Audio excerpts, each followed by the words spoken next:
Hello friends, welcome to my channel study with Shruti. So guys, आज इस video में हम डिस्कस करेंगे मलेरिया के बारे में। मलेरिया क्या है? एक सीरियस लाइफ थ्रेटनिंग डिजीज़ है जो कि पैरासाइट्स के थ्रू स्प्रेड होती है। पैरासाइट्स का मतलब यहाँ पे आप ले सकते हो कि हम यहाँ पे मॉस्किटोज़ के बारे में या इंसेक्ट्स के बारे में बात कर रहे हैं। तो क्या होती है, एक कंडीशन होती है, एक लाइफ थ्रेटनिंग डिजीज़ है जिसकी वजह से हमारी जान को जो है खतरा हो सकता है, और ये पैरासाइट्स की वजह से होती है। अब ये मेन किस वजह से होती है? एक मलेरियल पैरासाइट होता है जिसको हम प्लाज्मोडियम कहते हैं।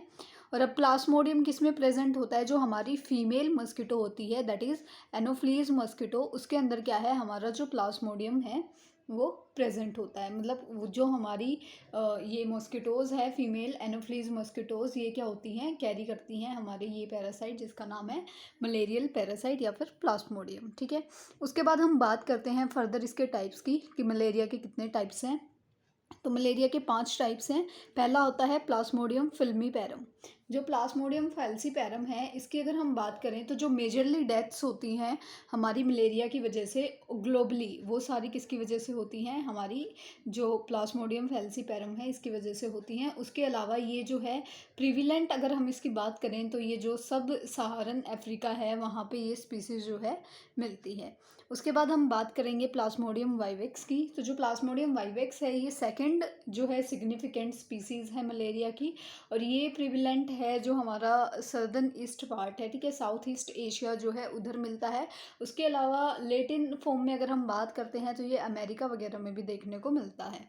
फिर हम बात करते हैं प्लाज्मोडियम ओवेल की। तो जो हमारा प्लाज्मोडियम ओवेल जो है ये कॉम्प्लिकेशन होता है डोरमेंट लीवर स्टेज जो होती है उसमें एड ऑन होता है कहीं ना कहीं। ठीक है, कि एक बार हमें मलेरिया वगैरह हो गया है, उसके बाद जो हमारी डोरमेंट लिवर स्टेज होती है उसकी कॉम्प्लिकेशंस की तरह हमें ये देखने को मिलता है।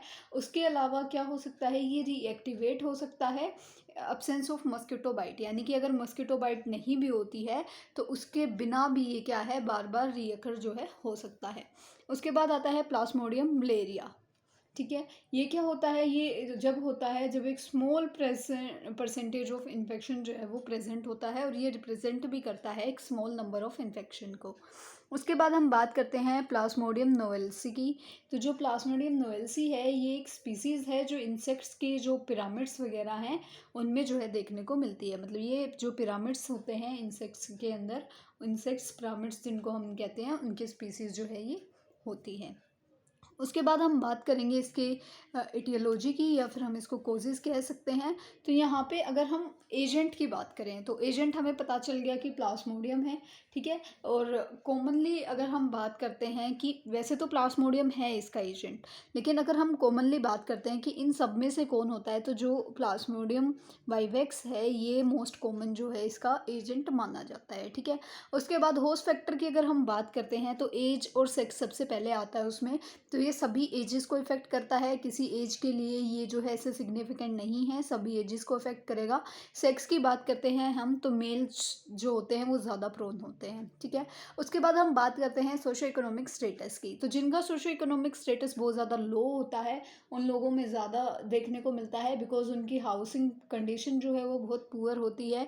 ठीक है, वो अच्छे से साफ़ सफाई भी नहीं रख सकते, और उनमें क्या होता है, उनका घर बहुत छोटा होता है, सामान बहुत ज़्यादा होता है, जिसकी वजह से मस्किटो वगैरह वहाँ पे ज़्यादा हो जाते हैं। ठीक है, और उनको जो है इस चीज़ का क्या है, इस चीज़ का होने के चांसेस उनमें ज़्यादा हो जाते हैं। उसके बाद पॉपुलेशन मोबिलिटी और ऑक्यूपेशन भी इसमें बहुत ज़्यादा अफेक्ट करता है। ऑक्यूपेशन की अगर हम बात करते हैं यहाँ पे पहले तो एग्रीकल्चर यानी कि जो फील्ड में जाके काम करते हैं, जो फार्मर्स होते हैं। अब जो फार्मर्स होते हैं, हमें पता है कि जहाँ पे पानी ज़्यादा होता है, जहाँ पे पेड़ वगैरह ज़्यादा होंगे, गंदगी ज़्यादा होगी, वहाँ पे होते हैं। लेकिन पेड़ों के अंदर हमने देखा है मस्किटो प्रेजेंट होते हैं। उसके अलावा जहाँ वाटर ज़्यादा होता है वहाँ पे मस्किटो ज़्यादा प्रेजेंट होता है, और एग्रीकल्चर में ये दोनों ही चीज़ प्रेजेंट होती हैं। वहाँ पे हमारी क्रॉप्स होती हैं, जो छोटे छोटे हब्स वगैरह भी होते हैं, राइट। उसके अलावा हम अपनी जो क्रॉप्स है, जो हमारे खेती होती है, हम उसमें पानी भी देते हैं, तो वहाँ पे वाटर भी बहुत सारा होता है, तो उसकी वजह से वो एक कोज़ है। और पॉपुलेशन मोबिलिटी की बात करें तो अभी हम जो है अपनी कम्युनिकेबल डिजीज़ पढ़ रहे हैं। कम्युनिकेबल डिजीज़ यानी कि जो कम्युनिकेशन से हो सकती हैं। तो पॉपुलेशन ज़्यादा होगी तो जाहिर सी बात है डिजीज़ ज़्यादा कम्युनिकेबल होगी, और ज़्यादा पॉपुलेशन जहाँ पे होती है वहाँ पे प्रॉपर सैनिटेशन भी नहीं प्रेजेंट होता है, तो वो भी इसका एक कोज़ हो सकता है। फिर हम बात करते हैं इन्वायरमेंटल फैक्टर्स की। तो ये जुलाई और नवंबर के टाइम पे जो है ज़्यादा देखने को मिलता है, क्योंकि जुलाई टू नवंबर का जो टाइम होता है इसमें हाई ह्यूमिडिटी देखने को मिलती है। ठीक है, ह्यूमिडिटी बहुत ज़्यादा होती है। उसके अलावा वाटरी एरिया देखने को मिलेगा आपको, वाटर बहुत ज़्यादा देखने को मिलता है, वाटर एरिया रहेगा। और इसके अलावा ये रेनी सीज़न भी होता है, और रेनी सीज़न में हमें पता है कि मस्किटो बहुत ज़्यादा होते हैं, और कई जगह तो माना ये जाता है कि मस्किटोज़ का जो बर्थ है वही रेनी सीज़न में आके होता है। ठीक है, तो ये सारी चीज़ें अफेक्ट करती हैं। उसके बाद मोड ऑफ ट्रांसमिशन की बात करें तो ये वेक्टर ट्रांसमिशन हो सकता है, डायरेक्ट ट्रांसमिशन हो सकता है, या फिर कंजेनाइटल ट्रांसमिशन हो सकता है कि एक जो मदर है वो प्रेग्नेंट थी और उसके बेबी को जो है वो हो गया। ठीक है, अब वो कैसे होगा मदर टू बेबी को, कि मदर प्रेग्नेंट थी और उसको मलेरिया हो गया बाय चांस, और वो कहीं ना कहीं अगर प्लेसेंटा को क्रॉस करने देती है, प्लेसेंटा से वो क्रॉस हो जाता है जो एजेंट है हमारा, तो वो बेबी को भी हो सकता है। ठीक है, तो कंजेनाइटल एक तरीके से वो देखने को मिल सकता है। फिर हम बात करते हैं इंक्यूबेशन पीरियड की। तो इसका इंक्यूबेशन, मलेरिया का इंक्यूबेशन अगर हम ओवरऑल काउंट करते हैं तो वो 7 to 30 डेज़ होता है। हम यहाँ आप चाहो तो सर्च करके पूरा अलग अलग भी कर सकते हो कि फैल्सीपैरम, वाइवेक्स, ओवेल मलेरिया, नोएल्सी, सबका अलग अलग कितना है, या आप एक भी लिख सकते हो ओवरऑल कि 7 to 30 डेज़ जो है मलेरिया का इंक्यूबेशन पीरियड होता है। उसके बाद हम बात करेंगे इसके रिस्क फैक्टर्स की। ठीक है, तो यहाँ पे क्या है, ओल्डर अडल्ट्स को होने के चांसेस होते हैं, यंगर जो चिल्ड्रन होते हैं उनको, प्रेग्नेंट वुमेन भी हो सकती है और उसके अनबोर्न चाइल्ड को भी हो सकता है, अभी हमने डिस्कस किया। उसके अलावा लैक ऑफ नॉलेज, जिनको नॉलेज नहीं है, प्रॉपर अपना जो है सैनिटेशन नहीं करते हैं, हाइजीन मेंटेन नहीं कर रहे हैं, ठीक है, तो उनको हो सकता है। उसके अलावा पॉवर्टी के केस में भी जो है ये देखने को मिल सकता है कि जहाँ पे बहुत ज़्यादा पॉवर्टी है वहाँ पे भी जो है हमें देखने को मिल सकता है। फिर हम बात करते हैं इसकी पैथोफिजियोलॉजी की, कि एक बार बाइट किया इंसेक्ट ने हमें, इन्फेक्टेड जो मस्कीटो था, ठीक है, मान लो कि एक मस्कीटो था और वो क्या था, इन्फेक्टेड था। अब वो मस्कीटो आया और उसने आके हमको बाइट कर लिया। अब उसने जैसे ही बाइट किया तो जो स्पोरोजाइट्स थे, यानी कि जो भी हम कह सकते हैं एक तरीके से जो भी उसके अंदर इन्फेक्शन था वो हमारे ब्लड में डायरेक्टली इंजेक्ट हो गया, एंटर हो गया। ठीक है, अब वहाँ पे जाके जो पैरासाइट्स थे उन्होंने, वो ब्लड से गया लीवर में, लीवर में जाके उसने क्या किया, वहाँ पे अपना रिप्रोडक्शन स्टार्ट कर दिया। अब लीवर में जाके उसने रिप्रोडक्शन स्टार्ट किया तो जिसकी वजह से क्या हो गया, वो लीवर से रिप्रोडक्शन हो रहा है तो वो सारे ब्लड सेल्स में पहुँच गया, ब्लड सेल्स में पहुँच गया और उसने वहाँ पे अपना रिप्रोडक्शन दोबारा शुरू कर दिया, जिसकी वजह से पैरासाइट रिप्रोडक्शन ऑल ओवर हमारी बॉडी में हो गया। अब पैरासाइट रिप्रोडक्शन हो गया और हमारे जितने भी आरबीसी सेल्स हैं, बिकॉज सारे ब्लड सेल्स अफेक्टेड हैं तो जितने भी आरबीसी सेल हैं वो भी अफेक्टेड हो गए। ठीक है, तो हमारी बॉडी में प्रॉपर इन्फेक्शन जो है वो फैल चुका है। तो अब इसकी वजह से क्या होगा कि जो अनदर पैरासाइट्स हैं वो क्या करेंगी, हमारे जो डोरमेंट वर्जन है पैरासाइट्स का उसको इंजेस्ट कर लेंगी, उसको खा लेंगी, जिसकी वजह से हमारी बॉडी में इन्फेक्शन से रिलेटेड जो है साथ साथ सिस्टम जो है पूरा वर्क करता रहेगा, जिसकी वजह से हमें फीवर, चिल्स, ठीक है, एनीमिया और स्प्लेनोमेगैली देखने को मिलेगी। फीवर क्यों, क्योंकि हमारी बॉडी रिएक्शन कर रही है, ठीक है, उल्टा रिएक्शन आ रहा है, उसकी वजह से फीवर और चिल्स देखने को मिलेंगे। उसके बाद स्प्लेनोमेगैली क्यों देखने को मिलेगी, बिकॉज आरबीसी इन्फेक्टेड है और दूसरे पैरासाइट्स आके उसको खा रहे हैं, तो यानी कि आरबीसी की डेथ बहुत ज़्यादा हो रही है। और स्प्लीन क्या होता है, आरबीसी का ग्रेवयार्ड होता है जहाँ पे जाके सारी आरबीसी जो है, जो डेड आरबीसीज होते हैं वो सारी वहाँ पे जाती हैं। तो वहाँ पे अब आरबीसीज जो हैं वो अफेक्टेड हैं तो जल्दी जल्दी उनकी डेथ हो रही है, जल्दी जल्दी जो है वो डिस्ट्रॉय कर रहे हैं एक दूसरे को, राइट। तो वो सारी जाके स्प्लीन में स्टोर होंगी तो स्प्लीन का इन्फ्लामेशन देखने को मिलेगा उसकी वजह से। और आरबीसीज हमारी बॉडी में जो बन रही हैं वो इन्फेक्टेड हैं, कहीं ना कहीं जो ठीक हैं वो बहुत कम अमाउंट में है, तो एनीमिया उसकी वजह से देखने को मिलता है। फिर हम बात करेंगे इसकी क्लिनिकल मैनिफेस्टेशंस की।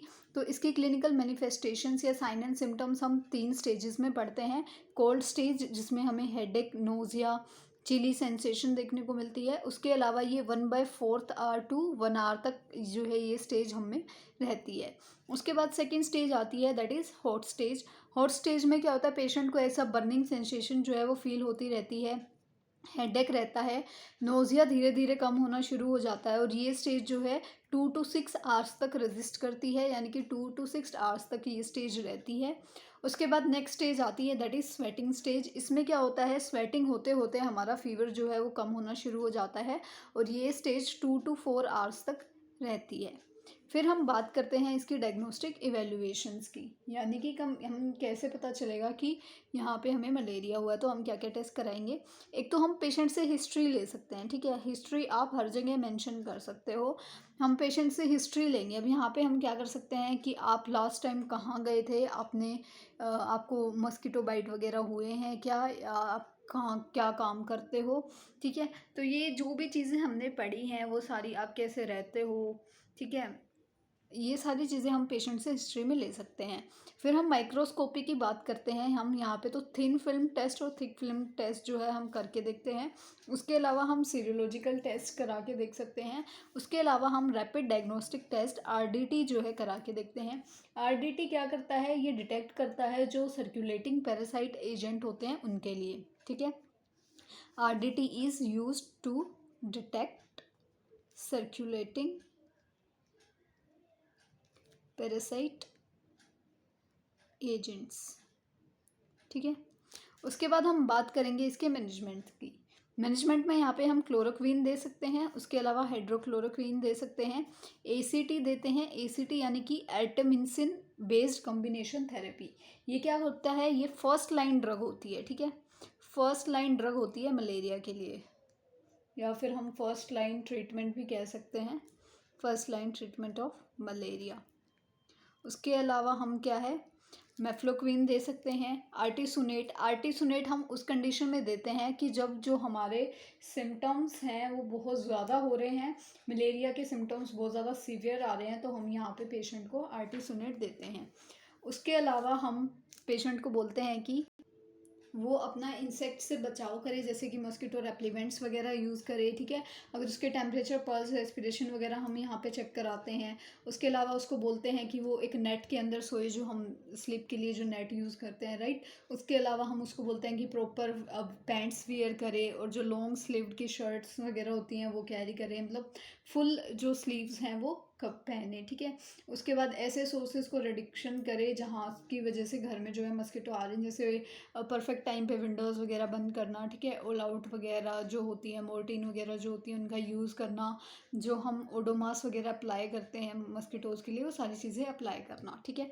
तो ये सारी मैनेजमेंट होती है। अब इसके अलावा हम कॉम्प्लिकेशंस क्या क्या हो सकती हैं अगर मलेरिया को ट्रीट ना किया जाए, तो उसकी वजह से हमें पल्मोनरी एडिमा देखने को मिल सकता है, सेरिब्रल मलेरिया देखने को मिल सकता है, एनीमिया, कोमा जैसी कंडीशन हो सकती हैं। उसके अलावा आप और भी लिख सकते हो, दैट इज़ सेप्टिमिक मलेरिया जो है वो देखने को मिल सकता है, ठीक है। और ब्लैक वाटर फीवर जो है इसकी वजह से देखने को मिल सकता है। ये दो और कंडीशन हैं जो हमें मलेरिया के ट्रीटमेंट ना करने की वजह से देखने को मिल सकती हैं।